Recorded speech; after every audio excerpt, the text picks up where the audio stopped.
नवी मुंबई महानगरपालिकेच्या कारभारावर वाढती टीकेच्या पार्श्वभूमीवर महापौर सुजाता पाटील यांनी आरोग्य व्यवस्थेवर अचानक धडक कारवाई सुरू केली।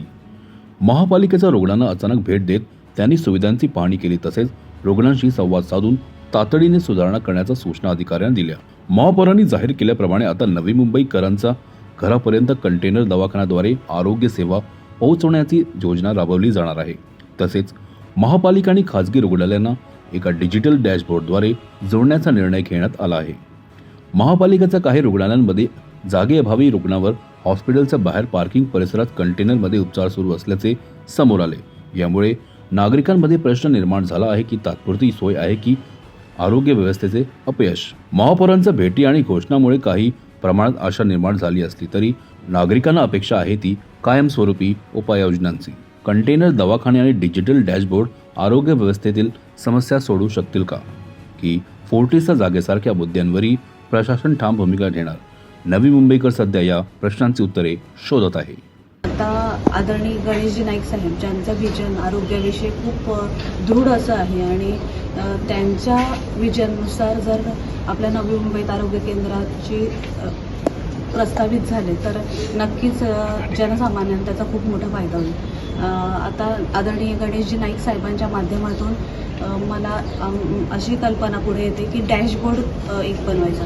जसं की आपल्या नवी मुंबईमध्ये बरेचसे प्रायव्हेट हॉस्पिटल्स आहेत ज्यांना सिडकोकडून प्लॉट्स अलॉट झालेले आणि ज्यावेळी त्यांना ते अलॉट झाले तेव्हा त्यांच्याकडून ॲग्रीमेंट बनवून घेतलं आणि त्या ॲग्रीमेंटमध्ये 10% कोटा हा लोअर इन्कम ग्रुपसाठी आहे आणि त्यांच्या माध्यमातून तशी कुठलीही सुविधा आजपर्यंत पुरवली जात नाही आहे। मग ह्या डॅशबोर्डवर आपण असं आणतो की पालिकेचे हॉस्पिटल्स सगळं जे प्रायव्हेट हॉस्पिटल ज्यांच्या 10% कोटा आपल्याला आहे असे सगळे हॉस्पिटल्स त्या डॅशबोर्डवर येतील। मी उदाहरण देते, जर आता म्हणजे रात्री अपरात्री एखाद्या महिलेला प्रसूतीसाठी आणलं आणि चेकअप नंतर समजलं की बाळाला NICUची गरज आहे, तर असा NICU जर आपल्या रुग्णालयात अवेलेबल नाही आहे म्हणजे वेकंट नाही आहे, तर अशा वेळी असं होतं की ती महिला प्रसूतीच्या वेदनेत असते, तिला सांभाळणारी तिची आई असते एकमेव आणि तिच्या नवऱ्याला इतर ठिकाणी NICU अवेलेबल होते का हे बघावं लागतं।